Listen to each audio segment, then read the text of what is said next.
Now of tonight's first presidential debate. I'm joined by Assemblyman and Fox 5 political analyst Nathan Fletcher. So thank you for being here. Good evening. Thanks for having me. Well, without question, the past couple of weeks have been pretty rough on Mitt Romney. So there was a lot of pressure on him tonight. Was this the game changer that he needed?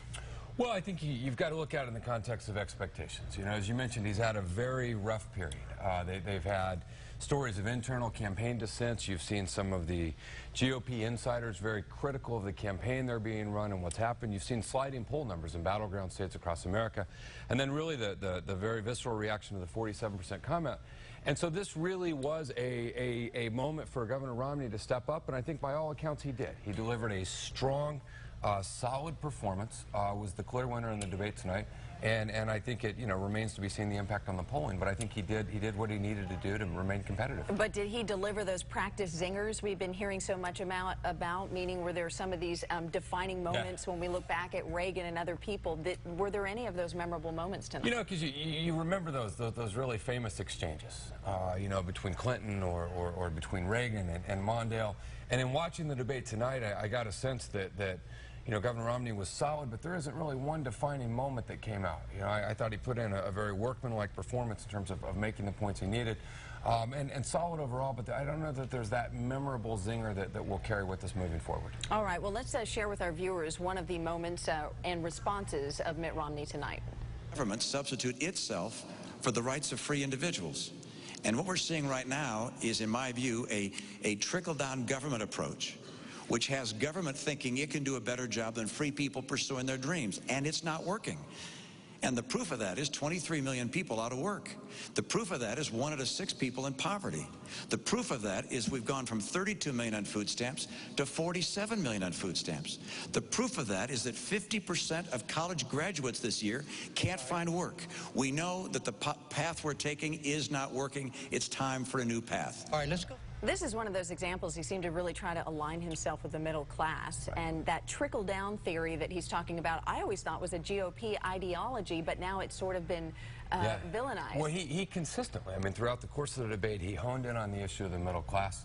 I think he tried to make a case to those undecided voters who were out there. And what you saw was, I thought, a very aggressive and a very strong performance, really trying to get his campaign back on track. And every challenger, regardless of what people think about a race, it's a referendum on the incumbent president. And so right there you saw Governor Romney really walk through what he sees as the failure of the incumbent president. And if he succeeds in that, then people, I think, will elect him president. All right, so Lynn, let's talk about President Obama, because my impression, and I think a lot of people felt this way, that Obama didn't appear to play to win. He seemed to play not to lose. But you say there's actually kind of a long history of incumbent presidents getting off to a slow start in debates. Well, there is. I went through and I kind of made a list. And in 1976, the challenger, Jimmy Carter, beat, by all accounts, the incumbent president, Gerald Ford. 4 years later, it was challenger Reagan who beat incumbent President Carter. 4 years later, it was challenger Mondale who beat incumbent President Reagan.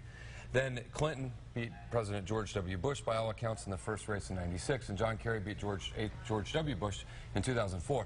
And so there is a great history of presidents having a really bad first debate. Now, in all of these instances except one, the president regained their footing, managed to make the case, and actually came back and won. But there is a history throughout the political process of presidents really struggling in the first debate. They haven't done it, they're not comfortable, they don't want to be on the stage.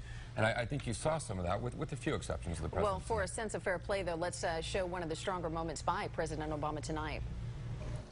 My philosophy has been, I will take ideas from anybody, Democrat or Republican, as long as they're advancing the cause of making middle-class families stronger and giving ladders of opportunity into the middle class. That's how we cut taxes for middle-class families and small businesses.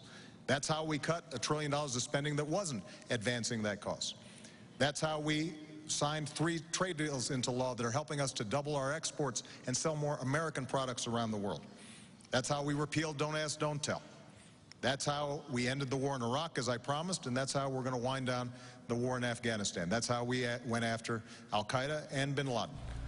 President Obama listing some of his accomplishments while in office. So the real question remains, did tonight's performance move the needle at all? Is it going to sway the undecided voters that everybody is after? So we'll be tuning in once again October 16th, and we hope you'll be back with us, Nathan Fletcher. Would love to come back. It'd be great to watch. All right, it'll be a town hall style. We'll see if that format suits President Obama and if the gloves come off, right? A little bit more. And he's just got to lay out the case for 4 more years, and I think they did that great in the convention, and we'll watch the rest of the debates. All right, Nathan Fletcher tonight. Thank you so much. Thank you.